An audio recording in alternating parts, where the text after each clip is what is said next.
Good afternoon, everybody. Thank you for joining us today on a very, I'd say, a very, very interesting topic. I'm really looking forward to discussing it with two folks that are very, very skilled in the area about branding, Pete Sina and David Salinas. I'm going to talk to you a little bit about Pete. Pete's the founder and chief creative officer of Digital Surgeons, a creative consultancy that helps brands spark design and new opportunities for growth. He has built and led cross-functional teams that have delivered a number of successful, award-winning, multi-channel programs and activations ranging in scale from venture-backed startups to Fortune 50 organizations. Pete prides himself on partnering with CEOs, CMOs, and creative leaders to help them set, plan, and achieve their visions. And Pete's joining us from Arizona today. Thank you, Pete, for being here. My pleasure. David Salinas is our other speaker.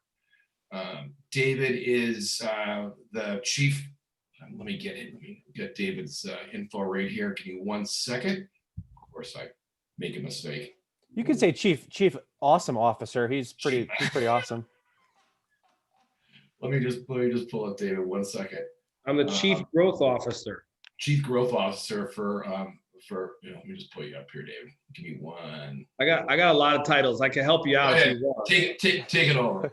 So I was co-founder and chief executive officer of Digital Surgeons for a decade. I stepped down to become the co-founder and chief executive officer of District for about 4 years, building District New Haven in Connecticut, and then came back recently to join Pete, my partner in everything, as his chief growth officer at Digital Surgeons again.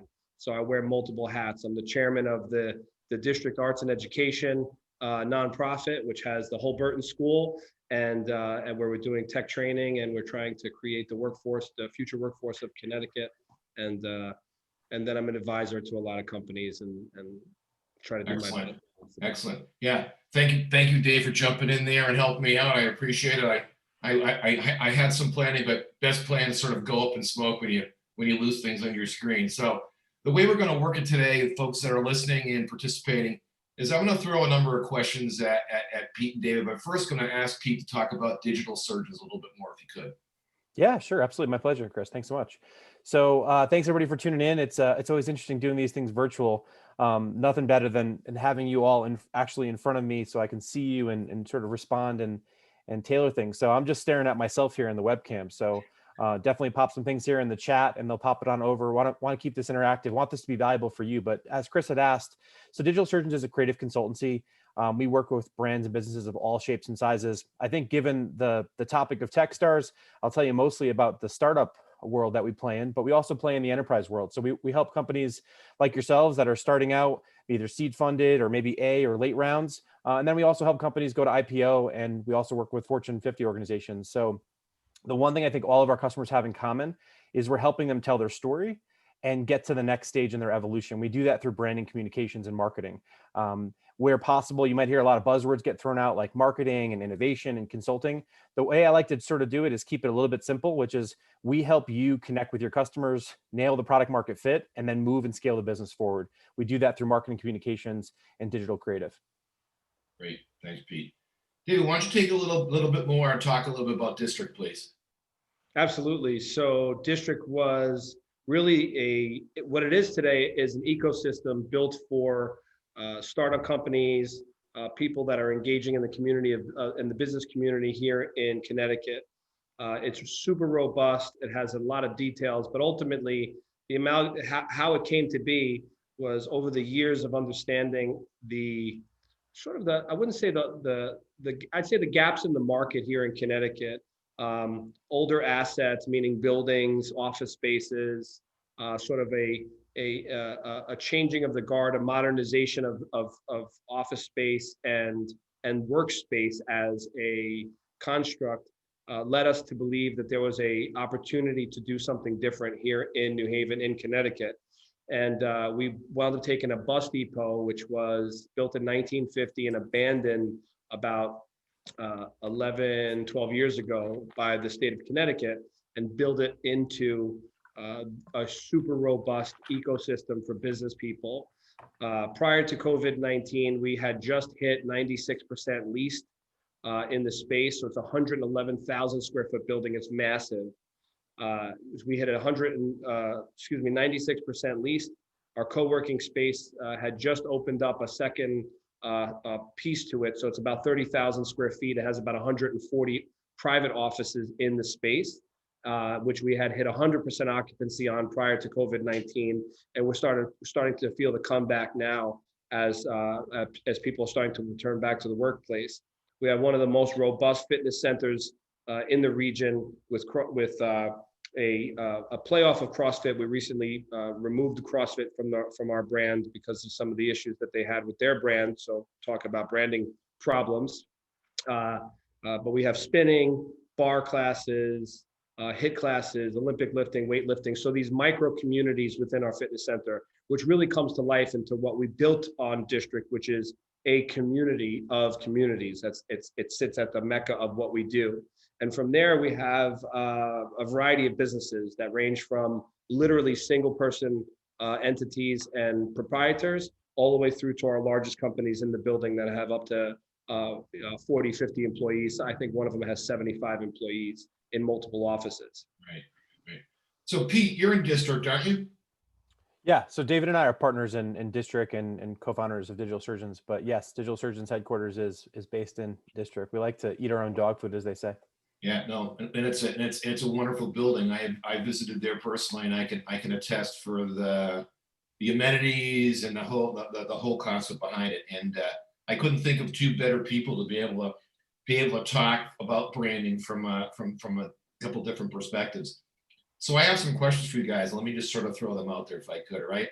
So the first question is, what type of advice would you make or give to entrepreneurs as they first think about sharing their thing with the public? And I'll give you a little personal perspective. You know, when I first started my entrepreneurial journey, I was focused on a technology called blockchain. And at that point in time in 2017, blockchain was going to fold, close, make coffee in the morning, and do a variety of things. So we can see that as technologies evolve over time, your thing evolves over time. But getting back to that question, you know, people start first thinking about it, sharing their thing with the public. What would some advice that you give them? Now, why don't we start with you, Pete? Yeah, sure. So the first thing I like to say is the first question I always ask anybody who has an idea for a thing, whether that thing be, the next transformative thing that involves blockchain, machine learning, and artificial intelligence, all the buzzwords, right? Because you got to throw those in for good measure. Yep. There was a time when you can get a couple $1 million pre-val just by tossing that in there. But the first question I like to throw out there to the person is, who are you talking to? That's the first question I ask. And then the second question after that is why? And what I often do, if I'm sort of having a little bit of fun, like I am this morning here in Sedona, what I would say is, why do people care? Why does that audience care? So a lot of people, Simon Sinek wrote that famous book, talks about start with why. And I love that from a storytelling perspective. But I would say first, who are you talking to? Why do they care?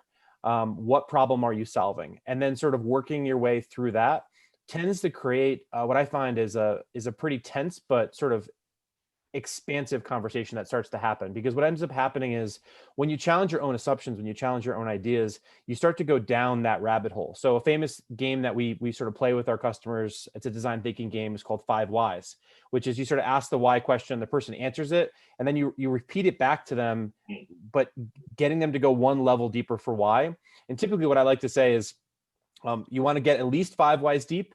What I always like to say is, get to the point when someone starts to get emotional, like literally they either get choked up or maybe they're getting like sort of like really, really passionate. That's the point when you know that you found the why. And that's where it has to start. And one of the things that I think people mistake with branding, and I think you put it in the show notes when you were promoting this event, is people think branding is fonts, colors, logos, and those things. That's not branding. Branding is what people say about you when you're not in the room. Branding is the space that you occupy and the space that your business and brand occupies in the hearts, minds, and wallets of people. And ultimately, when you understand that and you understand your customer, that's how you go from the idea that you're trying to raise capital around to being, the next IPO'd company or the $1 billion unicorn that we all like to chase after. So that's just something that I want to put out there for the group. And I hope that answers the question, Chris. Good, it does. Dave, you want to expand on that a little bit? Yeah, absolutely. I think the Pete nailed it in the very start of his conversation, in his answer, which is, who is your audience? So many people don't know who their audience is, and what they do is they design their brand, or they design their how they're going to launch their brand or the materials for them. They are not their audience. They are not their fans. Their board of directors is not their audience. It's not their fans. Their employees in finance and in operations are not their audience, and they're not their fans. I think you have to really truly define that. And then once you understand that, you got to get your story down. One of the things that I think makes me successful in what I do and what I've done in my career so far is my ability to tell a story. To me, a story is an experience. If you can capture people's hearts and minds and attention through your storytelling, you're going to win them over. And that's why years ago I wrote the quote, "Experiences build relationships and relationships build brands." I truly feel like you have to get that down. If you know your audience, you'll be able to create and craft an experience that will help them. And if you could do that experience, you will create a relationship with them in some small fashion. And that relationship will start to build your brand and who you are and how you're going to be successful. Excellent, thank you. So we have a question. I'd like to, a question from Mark in the audience. I'll put it to you, either you, David, or Pete, whoever wants to jump in. Yeah, I'd love to take that. Would love to hear more about digital surgeons and how they work with startups on product market fit. Do they assist with the customer discovery process, finding product market fit, or they only work with startups that already are already down that path? Thanks, Mark, for the question.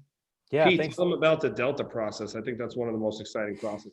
I love that, Dave. Yeah, no, I certainly will. So I'll come to that in just a moment. Thank you for reminding me of that. So Mark, first, thanks for the question. To answer the question as specifically as possible, we work with companies of all shapes, sizes, and stages in their organization. One of the things that we always like to start with is having one of our partners sort of dive into what we call the founder DNA. So we have a whole process that we've been using for years that we've refined to sort of get inside the heads and hearts of the founder, of the people that are starting this business, to really understand, their deeper level whys, and then from there help them and assist them in all the different stages of customer discovery and immersion, figuring out how to challenge their hypotheses or how to challenge what they think their current state is. And then we move them through a journey that typically starts that founder DNA process, then moves into what we call brand DNA, which is a process that we can take folks through, or we also have some materials that folks can sort of go and follow it themselves.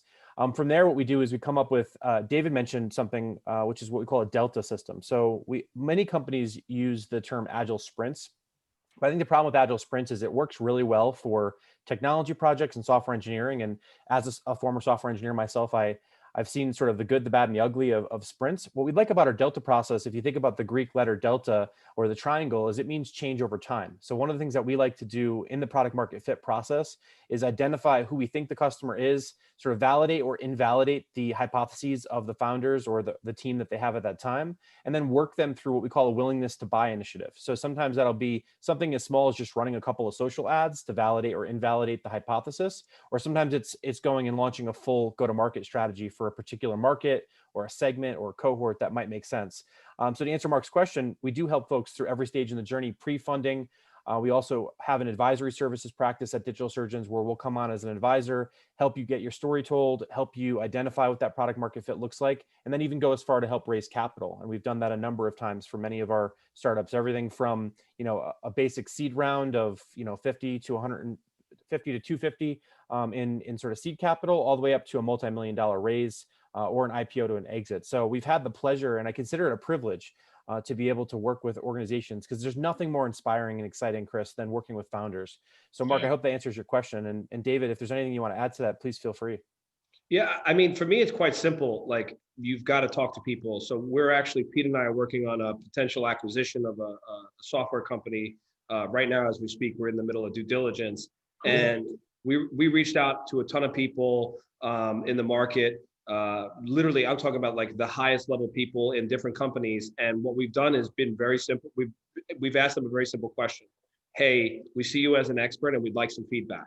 You want money? If you want money, ask for feedback. You want feedback, ask for money. Right? we just go to people and we ask for feedback. We said, listen, you're an expert. We'd like to talk to you a little bit about something. We're looking for 15 minutes of your time. We get on there, we tell them exactly what we're doing. We tell them exactly what we're looking for responses. And we've spoken to people for this particular company. We spoke to people at some of the biggest media companies in the world. We spoke to people at Unilever. We spoke to people at Diageo, and we just hit a bunch of people, and we're hitting people in our network and telling them that we need to talk to people in their network if they could set up meetings for us. And out of 10 requests, we got seven good solid meetings that gave us information. And I think that's a surefire way to get it done. And then also to test your storytelling skills. The first conversations that we had didn't sound like the last conversations we had. And I think it's just honing things in and polishing the pitch. One thing I want to clarify, Chris, for just because David threw out a lot of strategic gems there, and Dave, thanks for that. I can always count on him for those things. Yeah. Is really what David's talking about. To Mark's question is, there's two sides of product market fit. There's the business development side and the strategic partner side, which is exactly what David was just describing. And then there's the sort of classic customer immersion, or the design thinking, or the empathy observation process, where you're actually going through doing a bunch of qualitative research or quantitative research, and that's absolutely something that's part of the sort of table stakes, if you will. So it's as important to talk to your end user and your end customer, but then you have to also understand the value chain. So in most cases, you're launching something that has the customer and then the person that buys from you, depending on the business model. So in David's case, what he's talking about is making sure that we can deliver the best possible thing. So Chris, you mentioned blockchain. If we have the best blockchain product for keeping track of all your assets in your home, if you're a homeowner, I'm making this up, but literally that's great. But who are we going to sell it to? So if we're selling it to realtors and, operations managers of condominiums, we have to get to those audiences too, because if we can't touch both sides of that market and validate that product market fit, it's as good as useless. Got it.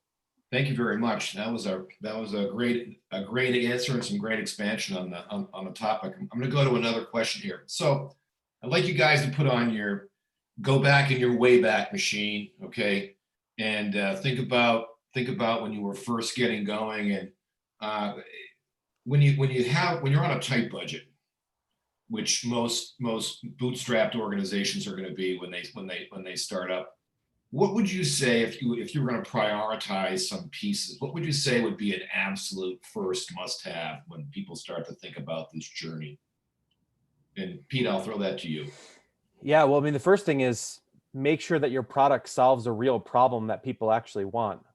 Because ultimately, I forget who said it specifically, but all good marketing and branding is going to do is put you out of business faster if you have a crappy product or service. So I think at the end of the day, the first thing that you want to invest in is you want to invest in really making sure that your product solves a very real problem for very real people and isn't just a figment in your head that you came up with one day at the bar. So I think that's a really good place to start. And I would invest, some of the earliest dollars there in that. Again, if you believe and you've already got something that, from a product perspective really does solve a problem. I think the second thing that I would invest in is networks and relationships, making sure that you understand who and how you're going to get to those folks. And I want to turn that one to David, because he's really been, my secret sauce and my mastermind for the past, 14 plus years, and sort of helping with that. Because again, being the sort of nerd behind the computer screen, and that's how, back to the Wayback Machine, in the beginning, I was the nerd that could design and code things, and that was only as good as the things that my design and code buddies would say. But at the end of the day, like, the quality of my code or designs wasn't what was getting us multi-million-dollar valuations. It was the quality of relationships. David, I think you said something to me. I remember it still to this day. Chris put me back in the Wayback Machine, or where I hopped in my DeLorean, because I'm a big Back to the Future fan, if you can't tell. And for me, he said, Pete, one thing you got to remember is your network is your net worth. And I never understood that in the beginning, because I was just, a young, cocky designer coder that didn't know my ass from my elbow, to be quite frank, Chris. And it was David who sort of helped me realize that the power of relationship and the power of connections, that's why storytelling is so important, and why I'm so excited to be on this discussion with you in this group today. Great. David, anything to add there? No, I think he nailed it there. Look, you've got to have what I would prioritize is your gumption and tenacity to fight through the noise to get to the people that you need to get to build your network, to talk to people in those networks.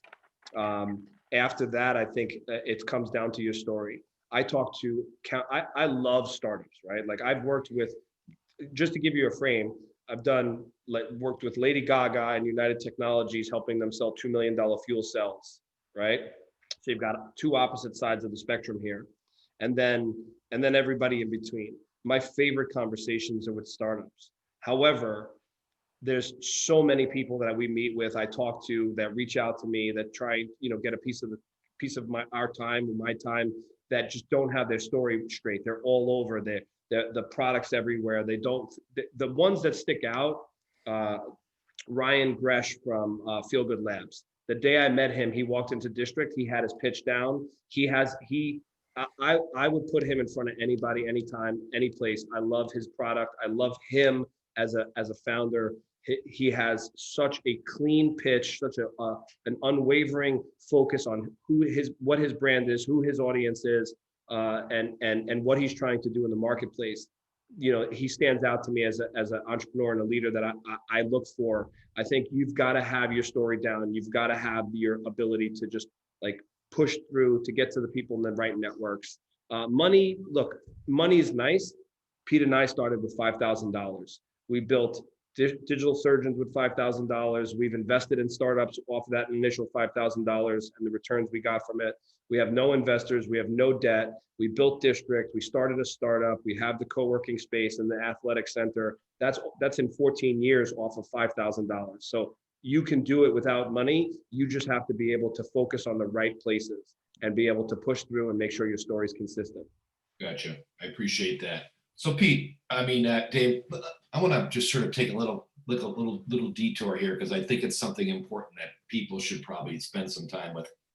And it talks about what Pete said, the piece that he picked up with you.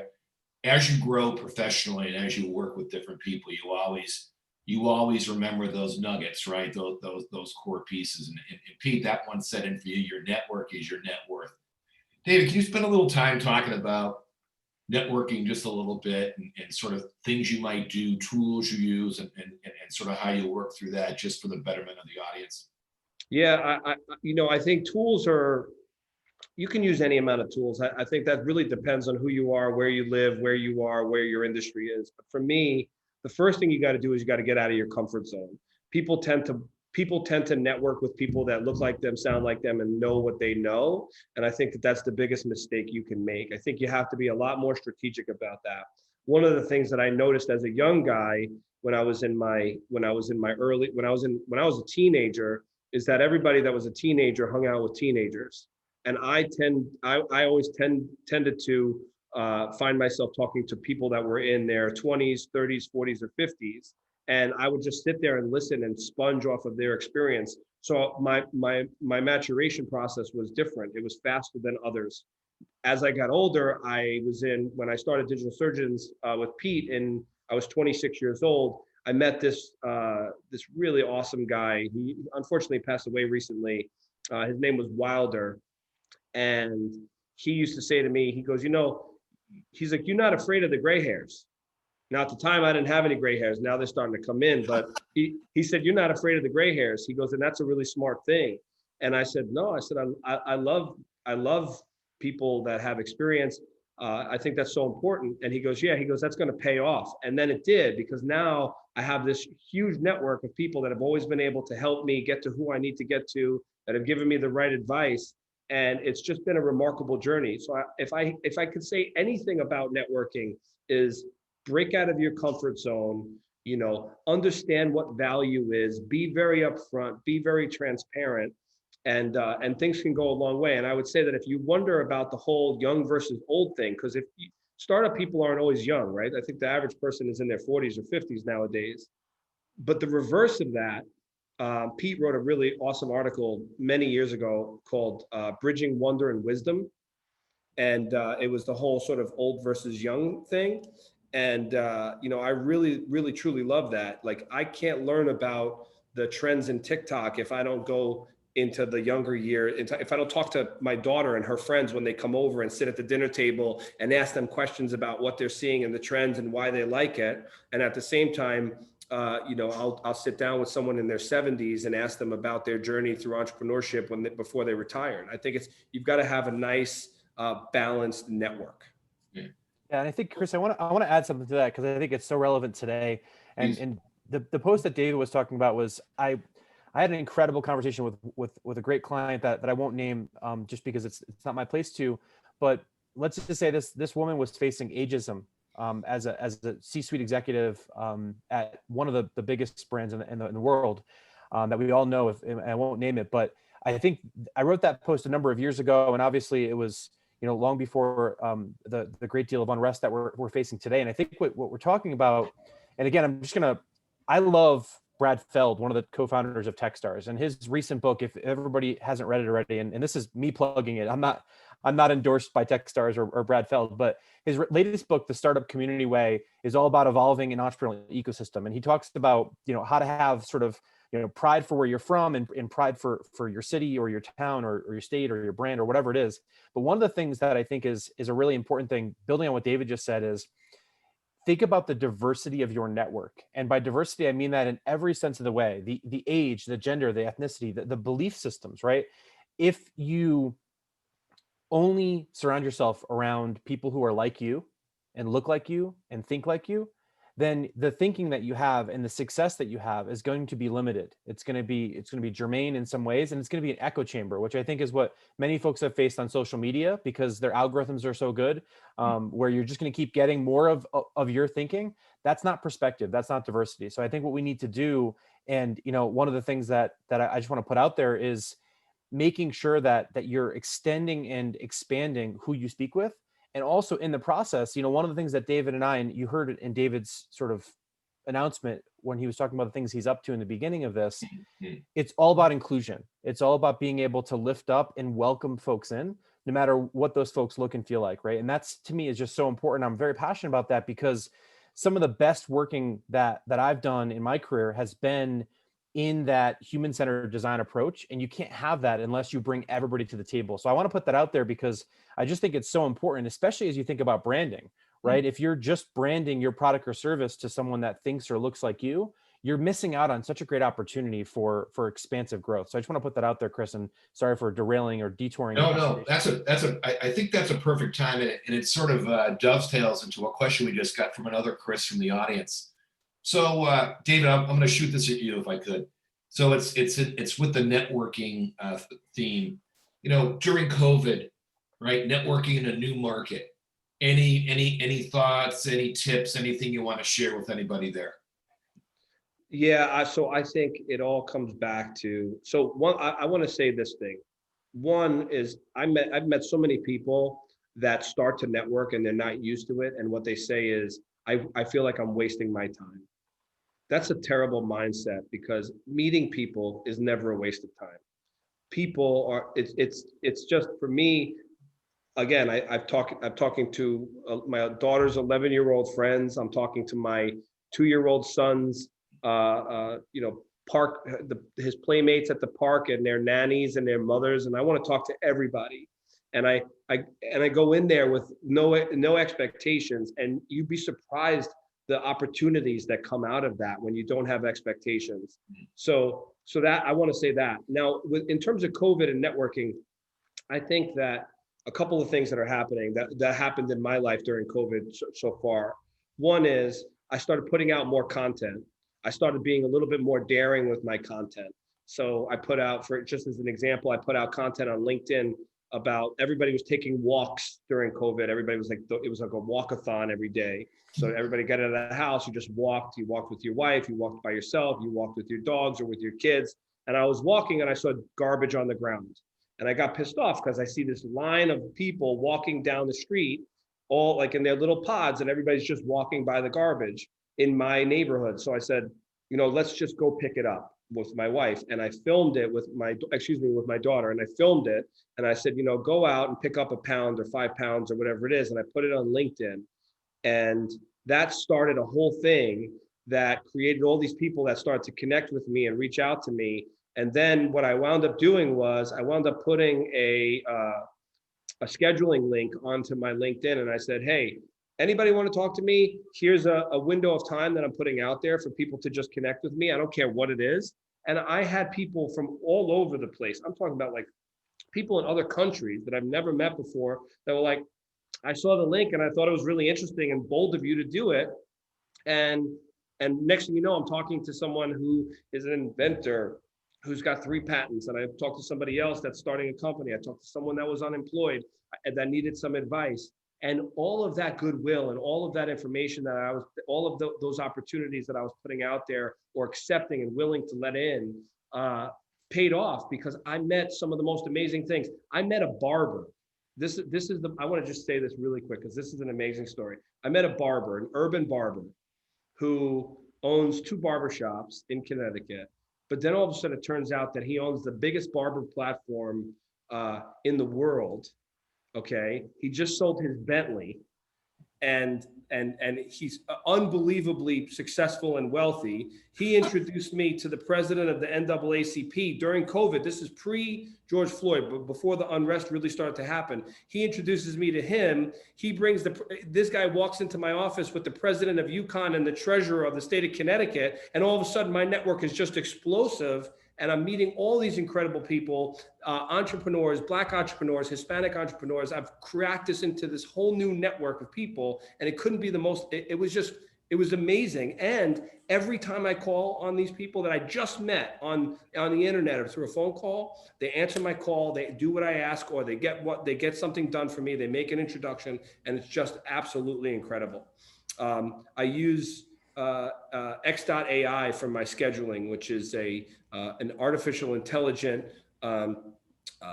scheduling platform. So you get an artificial intelligent assistant who will contact and make sure that everybody lines up on your calendars, so it doesn't overwhelm you as a startup, right? Because I don't have an assistant. I should have an assistant, but I don't. So I have Amy, the artificially intelligent assistant, and she does all the scheduling and stuff for me. So. That's COVID for me. Networking COVID for me worked out really well, and it continues to. And I continue to just open my arms for people and try to help as much as I can. Yeah, I think networking is broken. So the question from Chris in the audience. Thank you so much for that question. I mean, you just heard David there telling you how going in there deeply curious and deeply compassionate, trying to understand other folks in terms of where they're coming from, not going in there with an agenda, not going in there trying to raise capital or make connections, and then just putting out that great energy. You know, karma comes back, as they say, not to get overly spiritual here, but I think what I want to point people to is when you think about networking, I want you just, everyone in the audience right now, just close your eyes. When I say the word networking, unless you're a software engineer, what's the first thing you think of?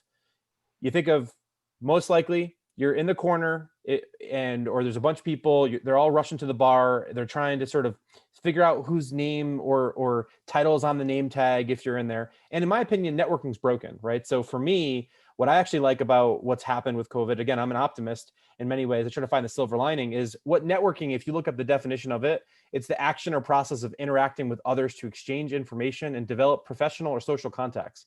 That's cold, right? But if you look at the computer definition of networking, it's actually the linking of things, computers, objects, sensors, to allow them to interact, right? So for me, if you're interacting with people, whether like David at the playground, having an incredible conversation with someone who might turn out to be, you know, the next startup founder that we advise and mentor and help raise capital for, or maybe it's just an inspiring conversation that gives you a different idea on walk or talk of life. I think the one piece of advice I would give on networking, and I say this as an introvert, and I find those sort of kind of meat market conferences to be very frustrating. My favorite kind of networking is just having human conversations with people. Right. And that to me is ultimately what leads to, I think, the fruits of what David's talking about, which is the more you can go into something without an agenda, the more people are going to find you to be authentic and genuine. And then when you actually do ask for help one day, whether the asking for help is, you know, publishing a message to promote your business, or whether asking for help is, you know, an introduction to somebody, people are going to help just because they want to. So, you know, again, I always say give, and don't expect in return. And then every once in a while, you can sort of reach into the trust bank and pull something out. I also think that if you do have an agenda, be authentic and upfront about it. I love when people reach out to me and they're like, hey, I just had someone on LinkedIn that just messaged me randomly, and then we sparked a conversation. I said, what's on your mind? I didn't know who they were. They're like, I said, what's on your mind? And we started a quick conversation about COVID and some stuff. And then all of a sudden she said, to be perfectly frank, I'm looking for other opportunities. And I said, great. Tell me about what you do. And in a quick plug, I'm, text messaging, and I set her up with somebody that she might be helpful for her life.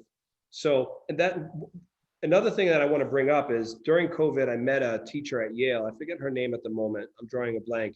But she talked about a study. She talked about a study that was conducted about networking.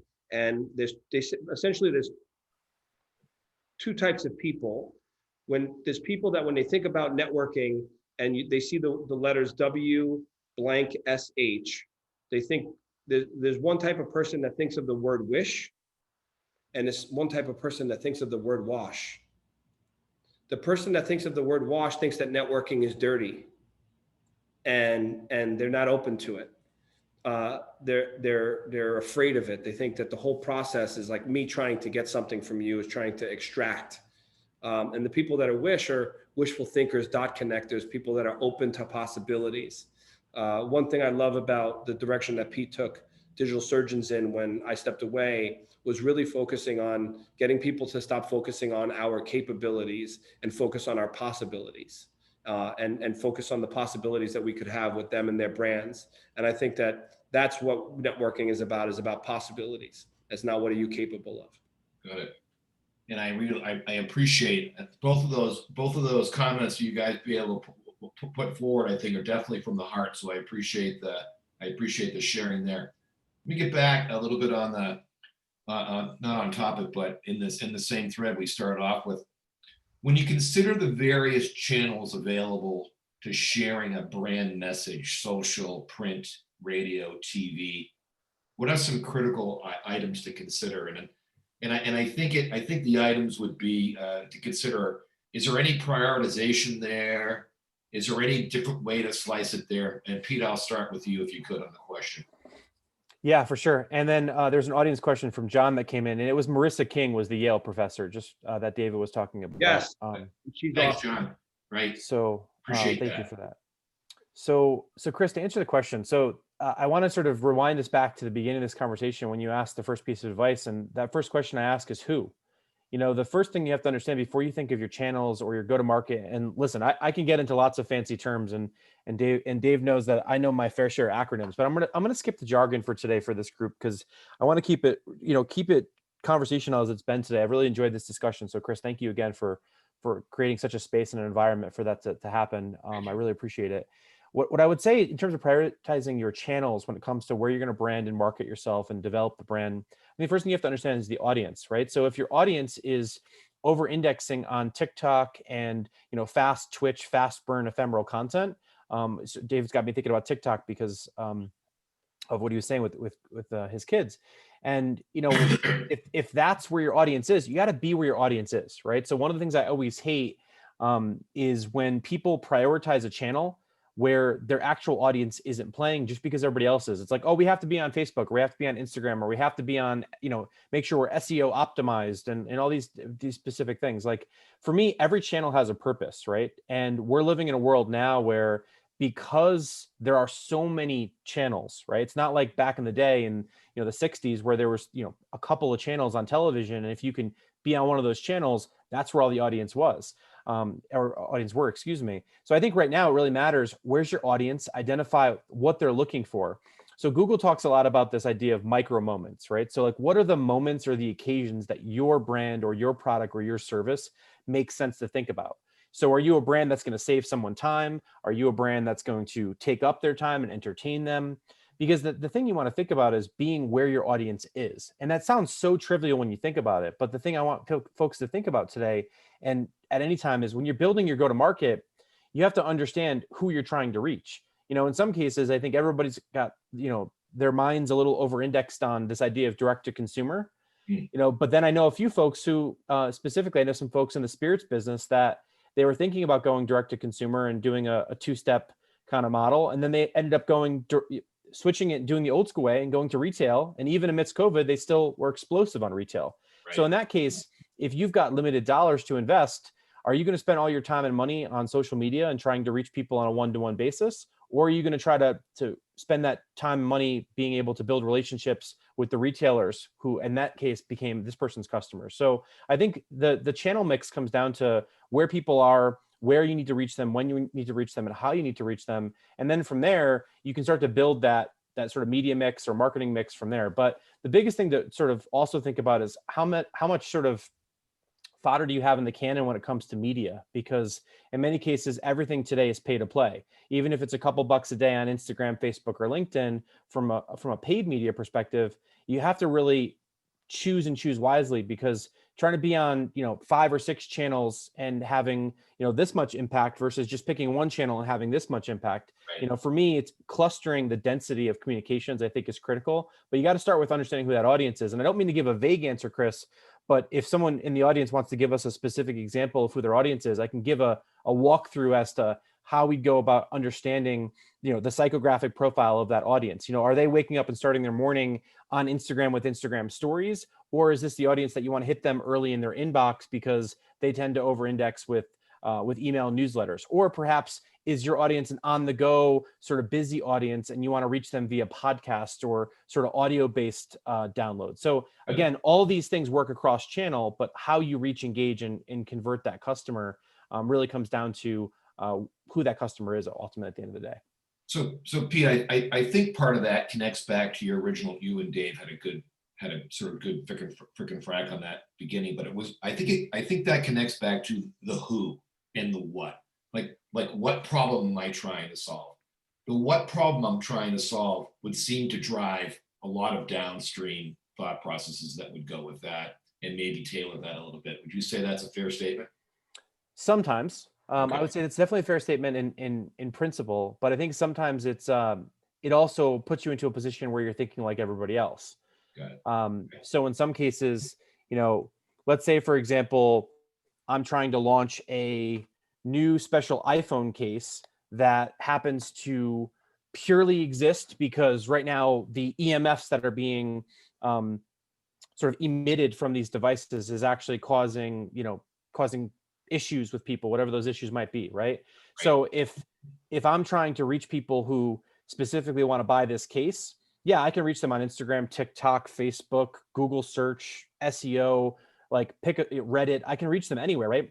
But if I'm specifically trying to reach people who really care about EMF and are going to spend $30 to $40 on an iPhone case because it's specially engineered to not ruin the reception, but actually help protect you when it's in your pocket from EMF, the first place I'm going to start is I'm going to understand the organizations and the associations that care about EMF and where you have those sort of zealots of fans. So I might find a Facebook group that's got 1,000 people on it that are, and I'm making this up literally as my iPhone sitting next to me. That's good. I get it. It's great. It's a great example. But in that situation, right, I'm going to go down that rabbit hole and understand what is it about these specific people. Are they wearing tinfoil on their heads? Like, is there something specific about them? Because once I understand their communications, what they're saying, what they care about, I want to build true relationships with those people. And then, I'm going to go find those people on Instagram. I'm going to use Facebook's incredible lookalike targeting to be able to drive scale against that for pennies on the dollar, right? But before I understand what I'm going to say to those people when I find them, I have to first understand who those people are and how they speak and how they communicate and what are the types of images that matter to them. And, are they going to over-index with more of a outdoor sort of like crunchy type of, earth and green wholeness, or do they want the sort of high, cool, techie type of feel, right? That's going to make me change my entire brand strategy, my communication strategy, how I message them, and when I decide to reach them. Yeah. So is that helpful? Yeah, thank you. I actually want to jump in there. I think Pete just started to get to it, right? The piece, I think the stage of the funnel that your audience is in, or where you think you need to get to them because of budget, right? How much money you have, and is measurement baked in? Is measurement easy to do? One of my favorite media campaigns that I worked on prior to stepping down for a little bit was for the U.S. Open in New York, for the tennis U.S. Open, and they had a very traditional media set, digital media set. They didn't have huge budgets, believe it or not, because they did a lot of bartering for suites. So you had to be able to trade suites and passes and celebrity moments for media and so on and so forth. So we had a very slim budget to work with.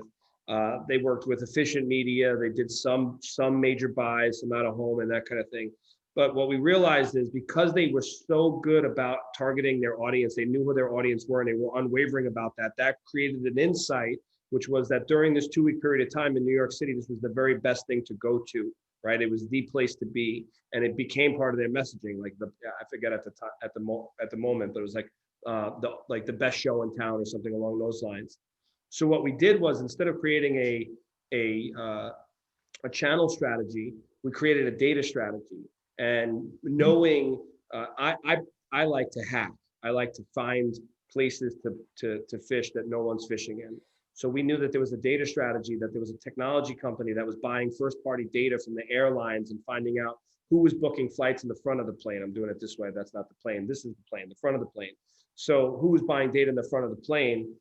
Who was sitting in the front of the plane, taking that data and then starting with an email strategy to their email, say, hey, you're going to be in New York during this time. We know it because we have all that data. Like, you should consider the US Open. Turned out to be the second highest ROI 2 years in a row. And we won massive media planning and buying awards because of that strategy. Only second to, if it beat Facebook, it beat all the different targeting, all the different major media companies, except for highly efficient display media at the time, because they cookie everybody and they wind up getting all the credit. So that's a measurement trick that efficient media gets. So you're getting your volume and your scale through efficient media. But that was an awesome tactic. I think that was good. Sometimes really truly understanding your audience, to your point about Chris, about who, that's helped us in the hair care business when we knew about the hair care journey that this person was on, that they were going through this process over the course of 6 weeks. So we could see exactly when that journey started based off of a search, and then use a different channel to follow them along that journey, to remind them of what we wanted them to do, and then create an action. So I think know who they are, know where you need to get them in the funnel.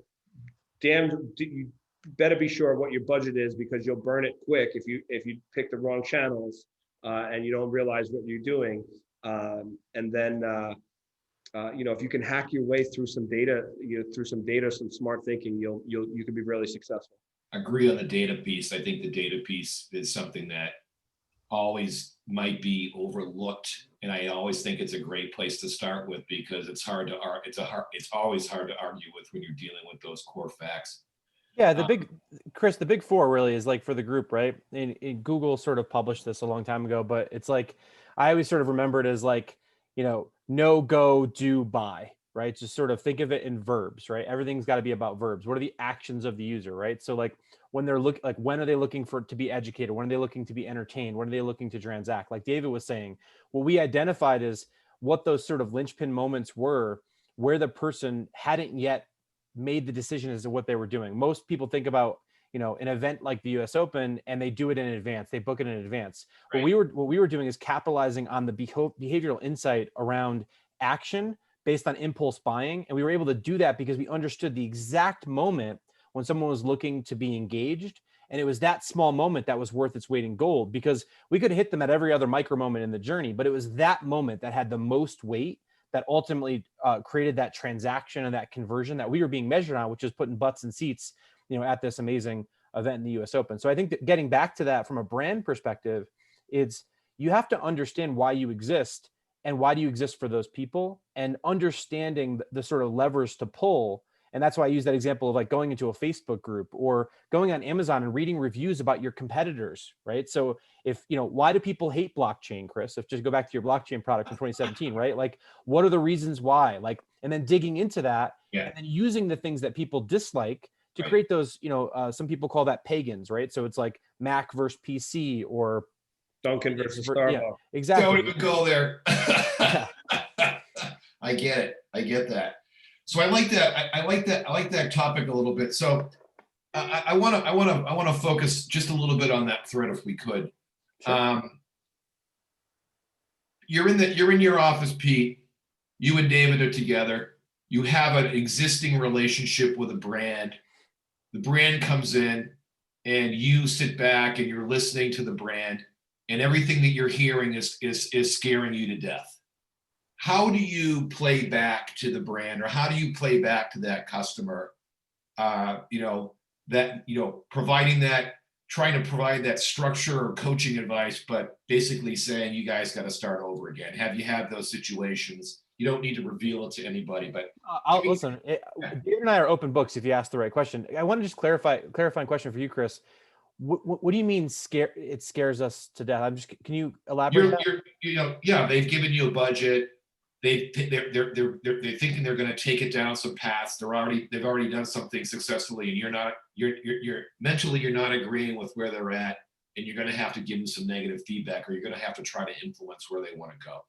Is that the kind of relationship that you have, or do people come to you and say, you're the partner, you're the expert, take this where it needs to go, here's the budget? Give me a little bit of experience. Yeah, I'd love to give you like the silver bullet question, but quite frankly, Chris, every situation is different. It's like people are like snowflakes. There's not one and the same. I think we typically see people will come to us with a specific problem, or they'll come to us with a specific thing that they want. Some people are like come to us and say, I need a brand that's going to reach this type of audience, or they'll give us some generic brief.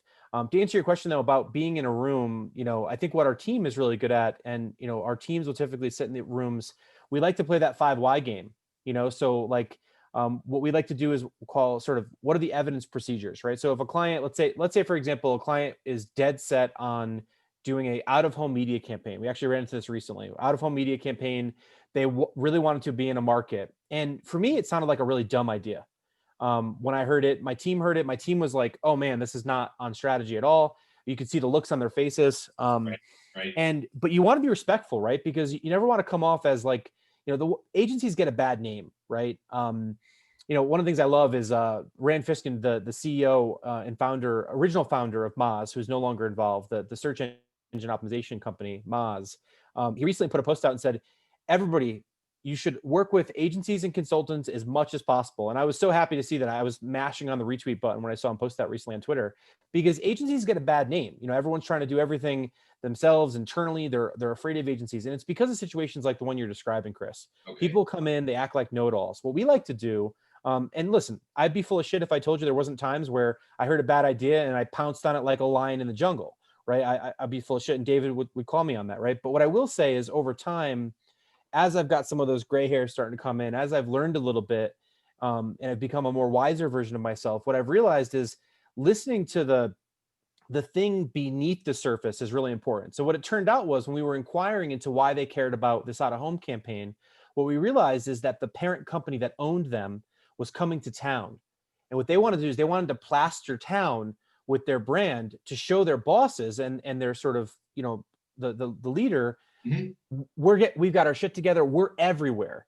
Everywhere you be, you're going to see our brand. I'm not going to name the brand because I don't want to get anybody in trouble here. But Yep. what I realized was after we asked the question of, well, why do you want to do out of home? And then we heard sort of, well, it's a key market. It's inexpensive right now. Well, why do you want to do that in the middle of COVID when we're seeing, such a surge here and media costs are down digitally? We can actually acquire customers now at half the cost. This is right in the middle of COVID before things had balanced out. So impression costs were down like crazy on Facebook, Instagram, and we were acquiring customers for, a fraction of the cost. Mm-hmm. It turned out that the motivating factor behind that was because they were trying to play to the egos of these leaders, right? So one of the things I always challenge folks to do is, how do you know that this is the right idea? Like what is the data telling you? And what I always say is there's two things, and this is important for branding, or it's important in business, I think in general, is like there's two things that drive any human: fear and greed. And everything manifests in some form of fear or greed. And if you can understand and get to the root of what that is, then you're going to be able to ultimately basically say, you know what, if you really have to put up that out-of-home campaign to make your boss happy, we're going to do that, but we're going to do it as efficiently and effectively as possible. Here's how we're going to support it. Because at the end of the day, whether you agree with the decision or not, if you're on the team, when the team makes that decision, you got to get behind the team. There's nothing worse than the naysayer who's sort of pissing in the coffee in the corner, and excuse my French on that one. But yeah, so I think that's the way that I would sort of help folks to let them understand where there's an error in their judgment. Let them understand where there's an error in that. I always like to say, let's be insight led. Everyone says data. I like to be insight led, because sometimes the data doesn't exist. And insights are basically just feelings and actions brought to surface in a way that you can talk about them, right? So that's where I like to focus on, that is get to the insights, not just the data points, because a lot of times the data that you need isn't there, but the insights are just staring you in the face if you look deep enough. So I hope that answers the question. It did, Pete, and I apologize for not being as direct with the question as I want, but typically, I mean, I've walked into rooms where it's been, yeah, we could do that, we could do that, we could build that, we could deliver that on time, and sometimes there's not that kind of interaction. So I appreciate that. David, do you have anything to add there? I mean, I come across it all the time. In some cases, you've got to be willing to walk away if you don't believe. I tend to do that. I don't want to fight with somebody about their beliefs, but if I know strongly that they're making a mistake, I don't want to, I can't always be there to watch them get hurt. I think that, it happens quite often. It happens because of the fact that they are making decisions based off of created by committee. They're making decisions created by board of directors. These are some of the major things that come up in our day-to-day. I've literally seen out-of-home campaigns that were purchased even though they didn't need to, and because a board member lived by the billboard. Like literally, like they'll throw money away because they think that they're saving their job. I think part of it is, to Pete's point, finding out where their motivations are coming from and trying to understand them and be empathetic, and then deciding on whether or not you want to be a part of it and going from there. It's unfortunate that some people just are so, for one reason or another, stuck in their ways, but it happens. Got it. So we have a question from the audience, and thank you, Matt, for the question. The question was, what are some of the data sources behind some of that behavioral information that now you were able to tap into? Were those private? Were those public? Were those, where did that, where did some of that data come from? Because I'll just sort of give you the preview.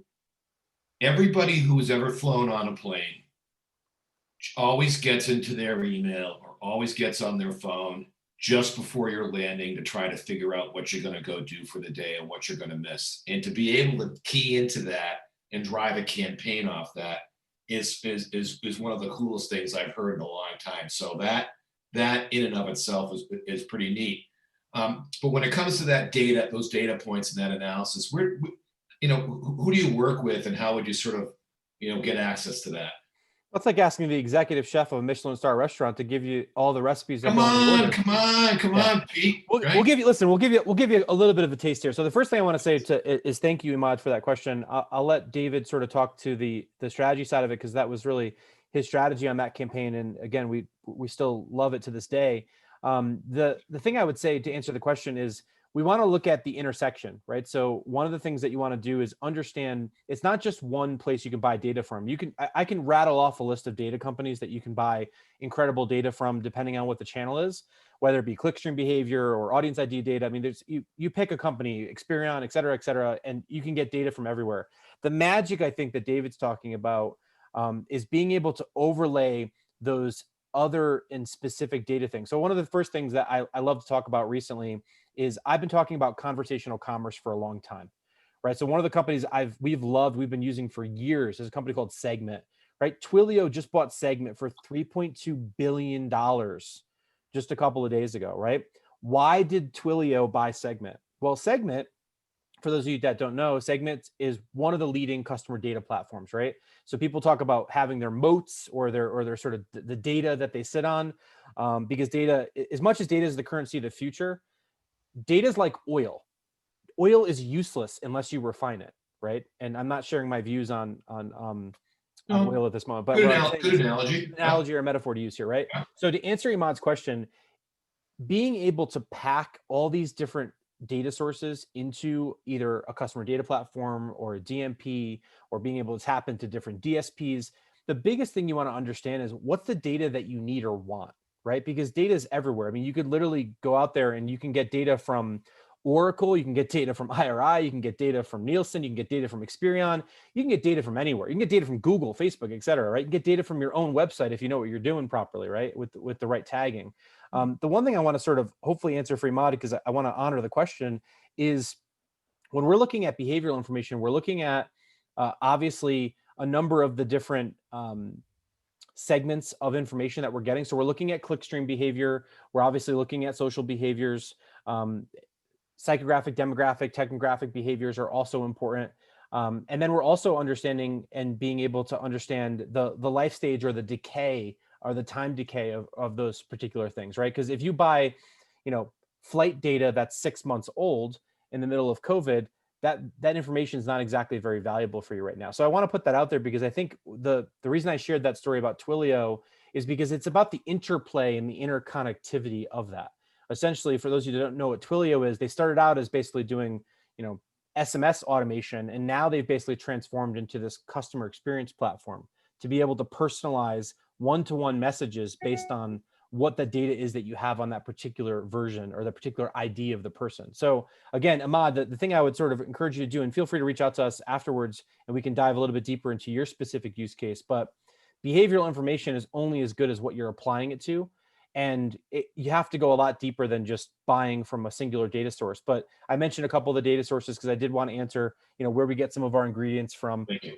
It's ultimately the interplay of those different data platforms that makes the most sense. But the first thing I always challenge folks to do is ask themselves, what first-party data do they have? Because first-party data is the data that you can absolutely trust because it's your data. And then from there, you start layering that on, second, third, et cetera, party data. And then in some cases, that's changing a lot today with GDPR and some of the other data privacy laws and compliance. It's getting more complex. So, if you're not an expert on that, definitely would encourage you to find an expert who can help with that. But I hope that answers Ahmad's question. At some places he can at least start, or he or she could at least start the Great. conversation of talking to these folks. Absolutely. Thank you. David, anything to add there? Yeah, I mean, they're definitely making it harder and harder. I mean, when I started in digital media a long time ago, 2002, I mean, we had a treasure trove of data on people, and we knew how they were like moving around the internet. It was pretty remarkable. Just a quick giveaway. If you've got an email address has an entire story to tell about a user, right? So if you've got an email address, you can use Tower Data, you can do a reverse email append, and you can get up to 100 points of data on a user. Just to give you a quick little nugget. You got to pay for each piece, each point of data that you want. You have to pay for it, a penny here, a penny there. But you can reverse append an email address into a ton of information. You can reverse just same way as you can reverse an IP address. That's your first line of data. So you can get a ton of information about somebody and then do your research from there. Another thing that I like to do is talk to people. I mean, go back to like old school. Some of the greatest media decisions that we made for our brands was based off of just human interaction and observation. The people that are best at observation actually are comedians. If you ever watch an observational comedian, someone that really pays attention to life, like a Sebastian Maniscalco, they pick up on nuances and things that happen in everyday's life, and it makes everybody laugh because it happens to everybody. When you pay attention to life and you start to pick up on the things that are consistent around behaviors, I'll give you an example. We were working with a healthcare brand, a hair care brand, and talking about that journey. Where is somebody in the hair care journey? Well, there was a piece of data that you would never, you could think about trying to get it in a survey. You could look all over the internet to see if there's a study that talks about it, but it was the most simple thing. Do you have your barber or beautician hair salon person programmed in your phone? The answer is usually no. People Google it every single time. Google has become the contact list. Once you Google something, you are sending an intent signal. You're sending a signal, right? Pete talked about those 4 verbs. You're sending a signal that we can now catch to figure out where you are in a behavior. So now you're setting an appointment, you're creating an appointment, you're about to go to the salon to get your hair done, to get beautified, And at that point, we understand that you're starting to enter the journey. We can use it. We can use data. We can use retargeting. We can use dynamic creative and follow you along that journey.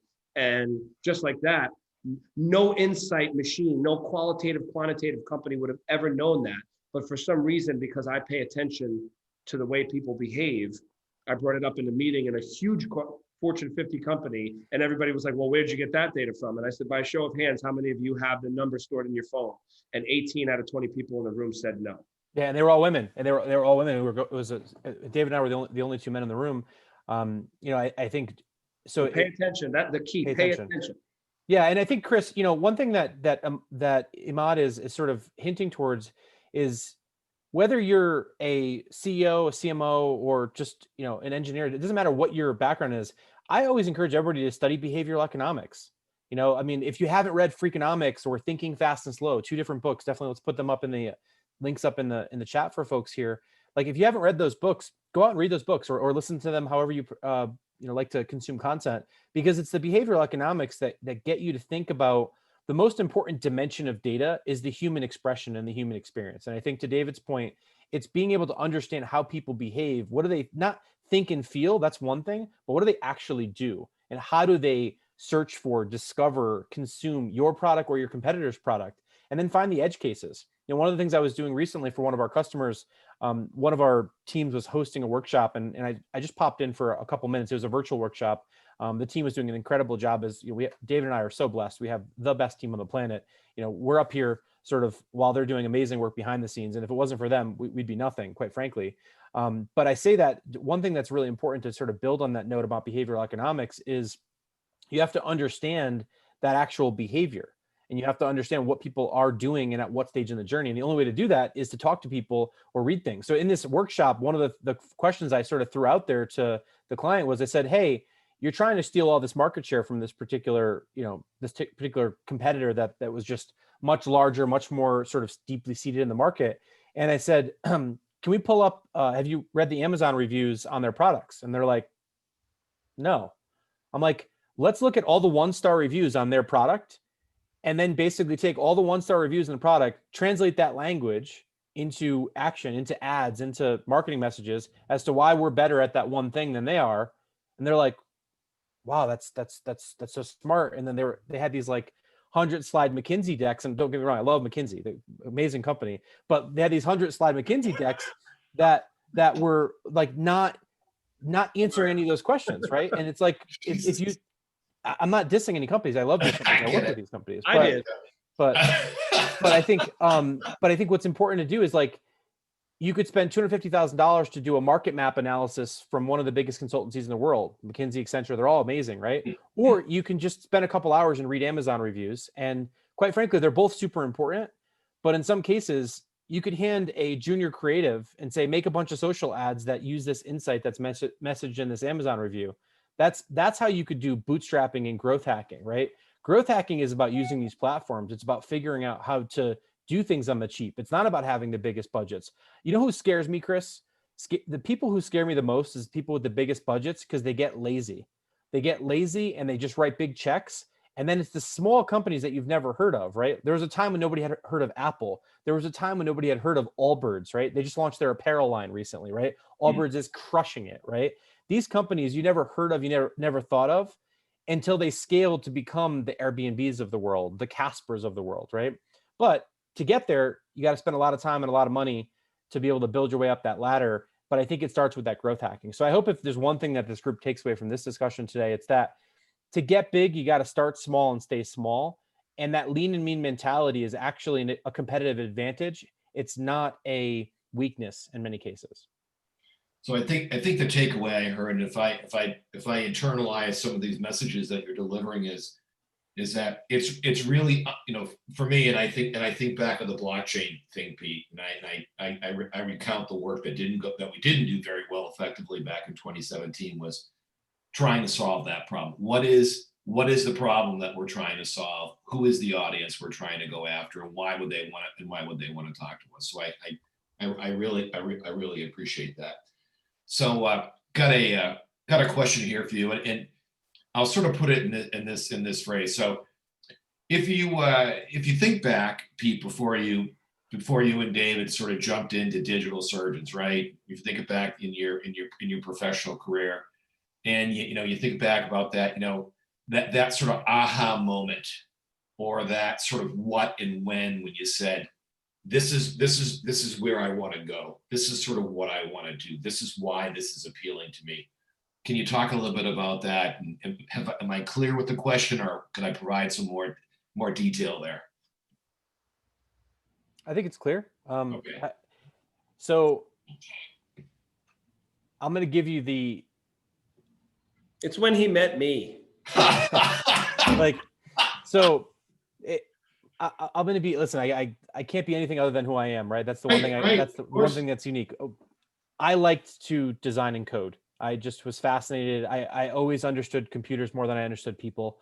And for me, designing and building things for people was much easier than, going in some of those mega conferences and trying to introduce myself and have conversations back then. Obviously, a lot's changed since then, as I say that as I'm, on a Zoom call with hundreds of people, right? But in all seriousness, I think for me, it was, I saw from a young age how creativity and curiosity was broken, and how I sort of brought together different things to overlap them, like that Venn diagram, to sort of bring things together. So for me, it was design and code, right? And when those two things sort of came together, all of a sudden a web page would show up or an app would pop up on my phone. And it was magical how I could combine those different things. So for me at the early stage, my aha moment was being able to realize that it was that intersection of things. It was that space on the edge of the seams and the lines where I played that was special for me. And one of the things I asked myself early on was, is this something I could see myself doing for the next, 10, 20, 30 years? And for me, it was working through that process of that intersection when I realized that that's what I wanted to do. Right. It was like I think it was the Mark Twain quote. It's like, when your vacation and your vocation line up, I say that as I'm literally on vacation and I'm on this call with you folks. You'll never work a day in your life. And that ultimately is why I do what I do. David's absolutely right. When I met him, he looked at what I just thought was a fun Saturday afternoon activity, which was designing and coding something. And he was like, no, this is a multi-million-dollar enterprise. Just trust me, I remember the day when, we sold our first $100,000 plus, app or design project or whatever it was at the time. And I was like, wait, how many zeros were on that? Right. Like Cool. 1,000? And he's like, no. He's like, we undercharge. It's actually more than 100,000. I'm like, what? So for me, the aha moment was living at that interplay. I don't know what David's aha moment is. I actually would be curious to hear it because it's a fantastic question, but that's my aha moment. I think what I would say to others looking for their aha moments is pay attention to your body and pay attention to what happens in the body. Right. So do you get the chills? Does the hair stand up on the side of your arm or on the back of your neck? Like, do you feel just like noticeably different? That they call it creative flow. When you're in that flow state, when you sort of have that feeling, don't just discard those feelings, pay attention to them, because sometimes it's your intuition telling you to run. And sometimes it's your intuition telling you to charge forward. So I would say if I went back to then, the one thing I probably would have done earlier, Chris, is I probably would have leaned into that a lot harder and been a lot more focused on that thing and that space of possibility, as David mentioned earlier, Right. versus just being focused on the thing, whether it be, in your case, it was blockchain. In my case, it was design and code and branding. Right. But I think now what I've realized is it's about sort of finding that thing that lights you up and going from there. But I'm really curious to hear David's aha moment, because I don't think I've ever heard him say that in 14 years. Thank you, Pete. David. So I believe that you have aha moments all the time. Yeah. So I'm a little bit different when it comes to business because I'm not well read. I've read a few books. I've listened to a few books. I'm almost entirely intuition based. So my ahas come all the time across a variety of things. I have aha moments about people, places, things, opportunities. So I think that you get them when you're open and you observe as much as you can, when you spend enough time around people. And I believe that you get more in business when you tap into the energy of business and to the energy of the world, which sounds a little foo-foo to some people. But when people have been around me for long enough and they watch, they go, holy shit, like Like Dave, you just mentioned the mayor of Hartford and who you've never met before. And then 5 minutes later, your phone rang and it was the mayor of Hartford, right? Like there's an energy that's happening that you can tap into. And I truly believe that. And once you become, and there's people that say that they believe it and they say it with their mouth, but they don't believe it with their brain. You have to be able to connect those dots, and that creates those aha moments. So I've had aha moments for clients. I've had aha moments in campaigns. I had an aha moment when I met Pete and I learned about his passion, and I realized that his passion and my passion's a lot aligned. And I actually had an aha moment about him that he never realized, which was he always wanted to stay behind a computer. And I always said that he had to share his skill and his knowledge and his brilliance with the world. He had to come out from behind the computer, which is weird to say because he's behind the computer again, sharing it with the world, right?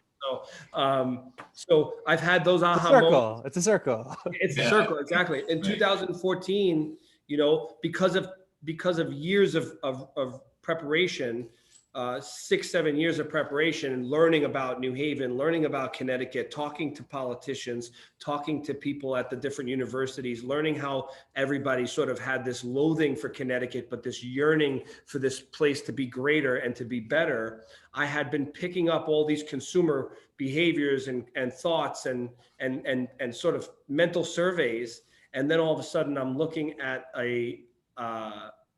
I was looking for an office for digital surgeons. We had 20 months left on our lease, and I knew we were at about 32 people at the time, I forget.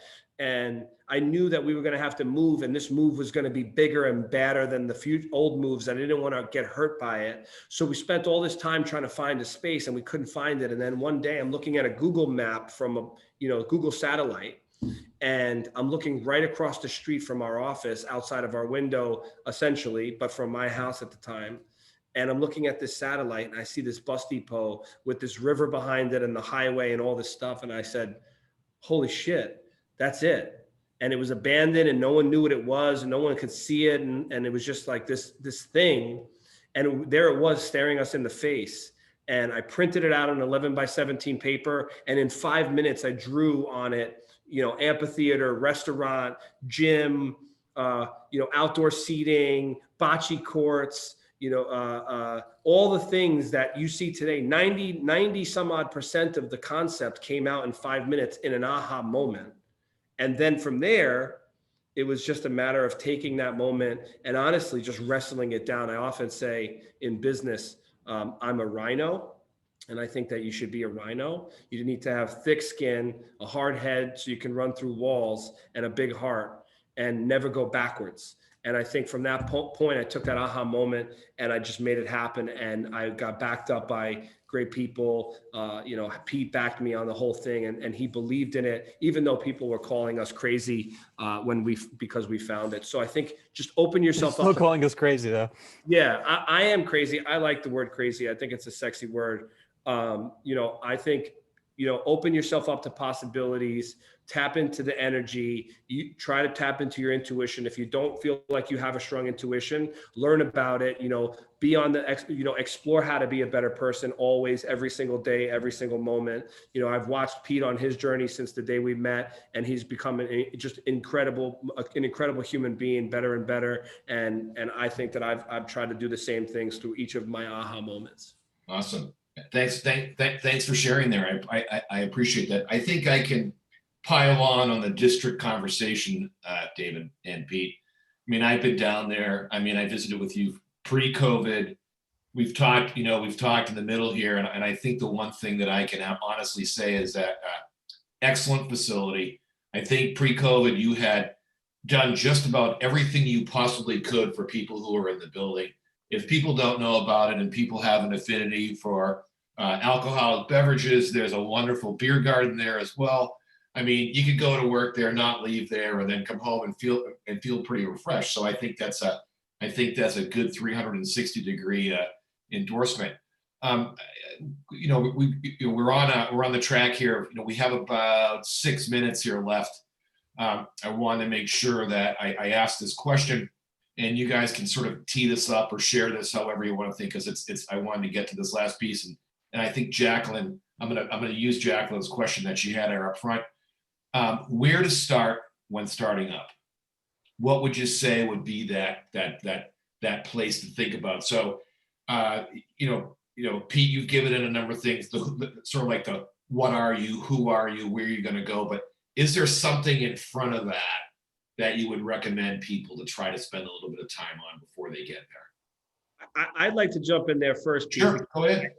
I think so many people fall in love with their ideas so quickly and don't do just basic desk research. I can't tell you how many people sort of come to me, and I'm sure it happens to Pete, I'm sure it happens to everybody, and they've got this idea and they just want to tell you about their idea. As an idea guy, I have ideas all the time, and I can tell you that in a quick Google search, I can figure out your idea is taken. I can figure out that it's been done. I can figure out who's failed at it. I could contact those people that have failed at it and find out why they failed. I feel like just do some basic desk research before you even get into the who, the what, the where, the when, and the how. Just find out like what's out there. We live in this world of information. Do that basic stuff and get to the fastest no you can possibly get to, so that you don't waste your own time, the time of your family and friends, and then definitely the time of your advisors, mentors, and vendors. I think so many people sort of just get excited and they just run and start trying to, I got a name, I got an idea for an app and its name is blank. Great. I'm so happy for you. 17 people that have tried that same app. 3 of them are succeeding and 14 are failed. Right. Got it. Yeah. That's my feedback. Do that basic stuff. I would echo what David said. I mean, obviously we in many ways have established a shared belief system and a shared set of principles, obviously being partners in all of our ventures and things that we do. What I would say to Jacqueline is sort of start here, right? So start with your heart and understand, like, on a serious note, like, what is the true why behind why you're starting something in the first place? Is it a loathing for your corporate job that you had, or again, I don't know who this person is or what defines her, but just start with that deep why. Because as David said, listen, the name of your idea might change, the execution of your idea might change, you might succeed, you might fail. The one thing I want to say, and I want to be encouraging and inclusive in my message here today to everyone that listens to this now in the future, is first understand what's driving you to do that. Because the thing that I think really separates the difference between entrepreneurs and wantrepreneurs is that wantrepreneurs have a feeling and have an idea, like passion, right? Inspiration, it comes and then it goes. Entrepreneurs, they follow it through. They sort of tap into that inner rhino, as David was mentioning to you earlier. Once you understand that you are truly in this because you just need to see this problem be solved, and whatever that problem is, or you just need to go this way because everyone's going that way.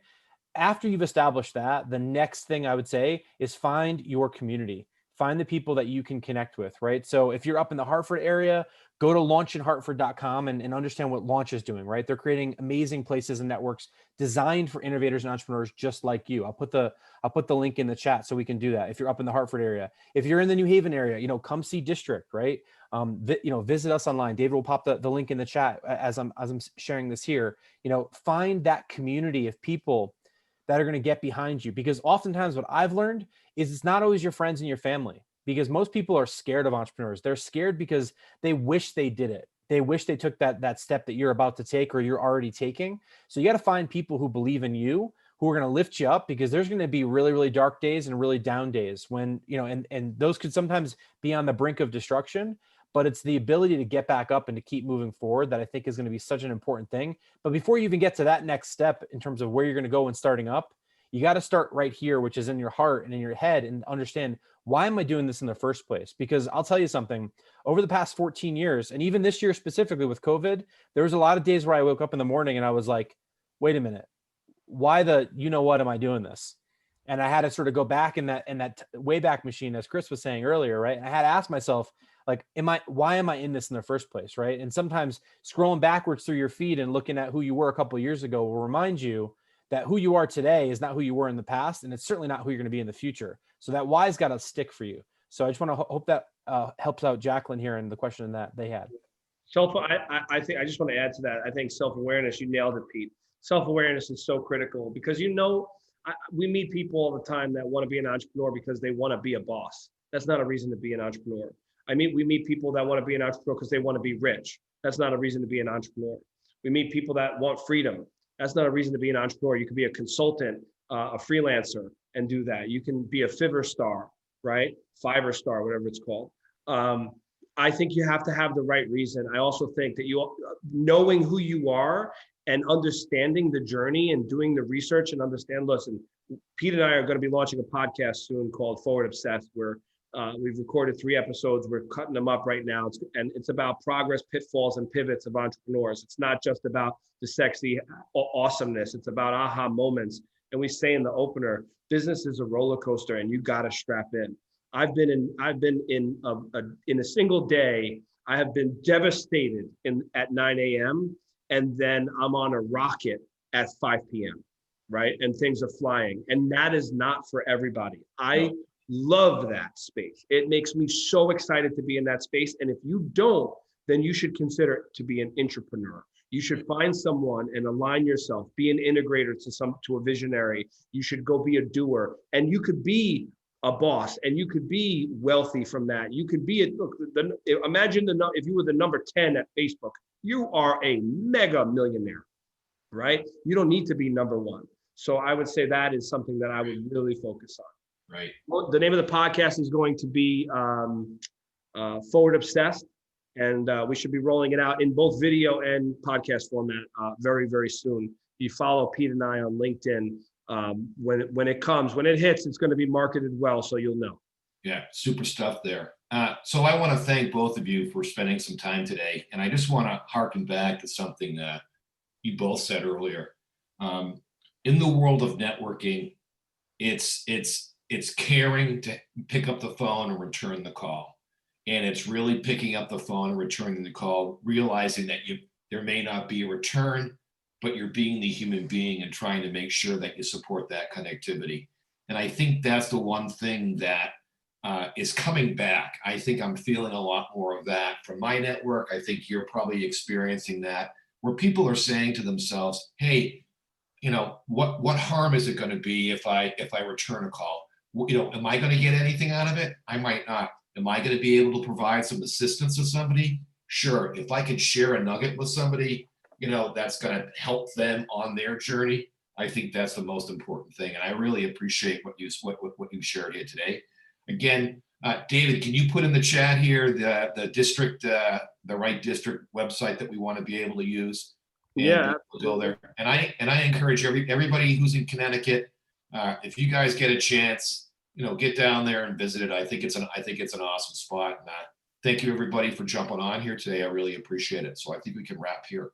Chris, Awesome. thanks for having us. Pete, thanks for joining from Sedona on your vacation. Thank you, Pete. For those of you that watched, we just want to say thank you so much. It's a pleasure to serve you and to give any advice we can. Awesome. Thank you. Thanks, everybody. Yeah.